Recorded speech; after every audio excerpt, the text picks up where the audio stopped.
Halo Kak, 20 tahun yang lalu, apa yang ada di pikiran Kakak saat menanam benih pelayanan ini? Shalom semuanya ya. Bagi saya semuanya dimulai dari ketaatan aja. Artinya modalnya hanya ketaatan, nggak ada modal yang lain. Benar-benar untuk segala fasilitas, untuk segala hal yang akan disediakan semuanya nggak ada.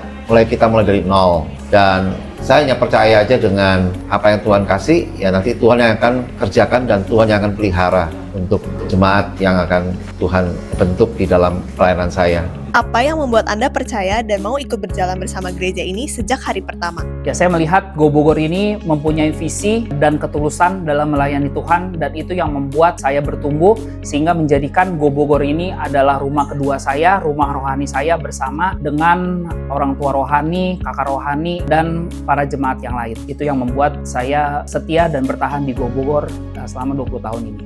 Melayani di area yang berbeda tentu punya tantangan yang unik. Apa tantangan terbesar yang kalian hadapi dalam membawa semangat excellent ministry ke area masing-masing di tengah zaman yang berubah ini? Jujur, tantangan terbesar saya waktu melayani di Go Family itu yaitu waktu saya dipercayakan Go Family, terus terang saya pun baru menikah. Jadi saya nggak punya pengalaman, nggak punya background melayani keluarga. Nah, itulah tantangan terbesar saya.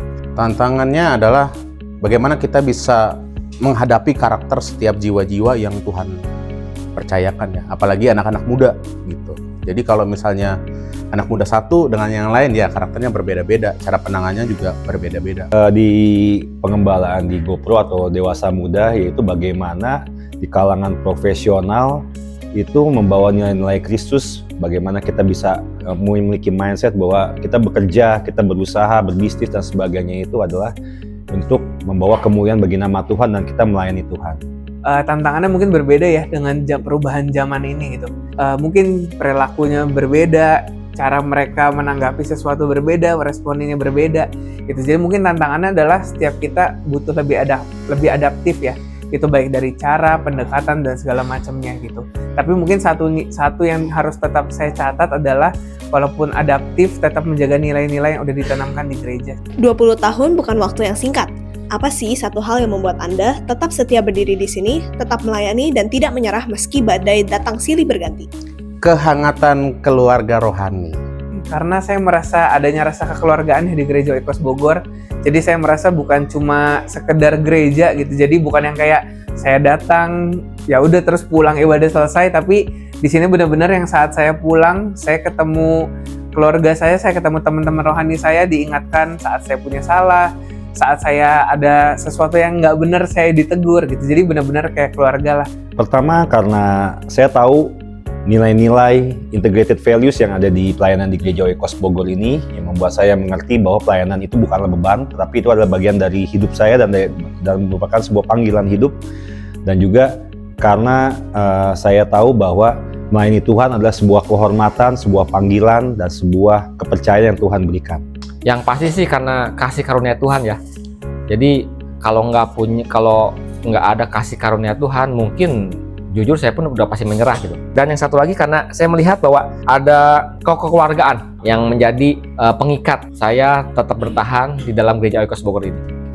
Menyangka tidak kalau Oikos akan sampai di titik ini, memiliki area pelayanan yang lengkap dari teen sampai family. Apa rasanya melihat wajah-wajah baru yang kini menjadi pemimpin pelayanan?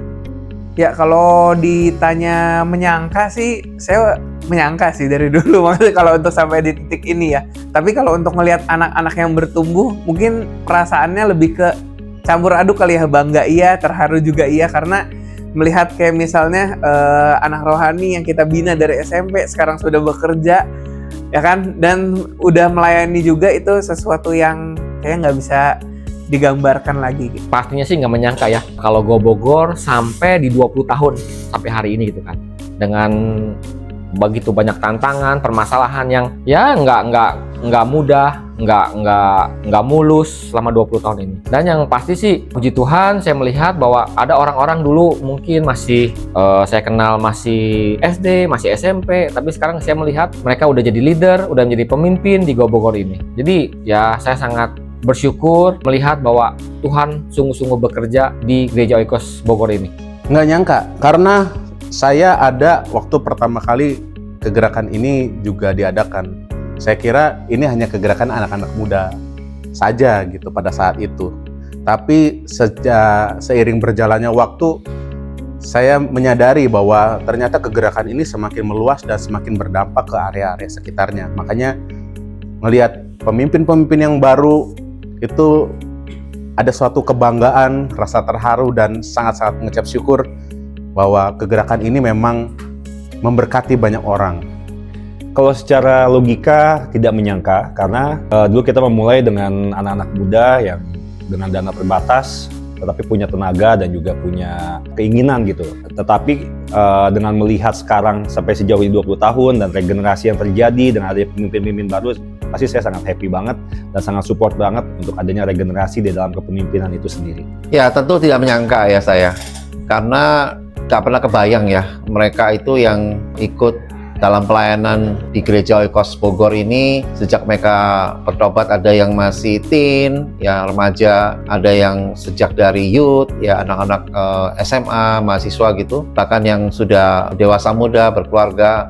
Tiba-tiba mereka terus bertahan gitu. Ada beberapa mereka bahkan sampai sekarang ada yang jadi para pemimpin gitu ya. Mungkin dulu saya bayangkan mereka saya didik, saya ajarin, saya bawa dalam takut akan Tuhan, dan ternyata mereka sekarang bisa ngajar yang lain gitu, untuk mereka bisa membawa apa yang Tuhan ajarkan buat saya dan saya bisa ajarkan buat mereka. Ini satu hal yang sangat menarik bagi saya, dan ini benar serius saya nggak pernah kepikir, karena hanya saya bergerak aja, jalan aja, sisanya urusan Tuhan gitu. Dan ternyata Tuhan yang memikirkan segalanya, sehingga saya sampai terkagum-kagum lah dengan karya Tuhan yang luar biasa. Mereka yang dulu masih unyu-unyu gitu ya, nggak nyangka mereka bisa jadi leader seperti sekarang ini, dan mereka bisa kuat, bahkan lebih luar biasa dibandingkan kita yang dulu gitu. Dalam semangat The Year of Excellent Ministries, apa satu pesan singkat dari masing-masing area untuk jemaat agar api pelayanan ini tidak padam dalam 20 tahun ke depan?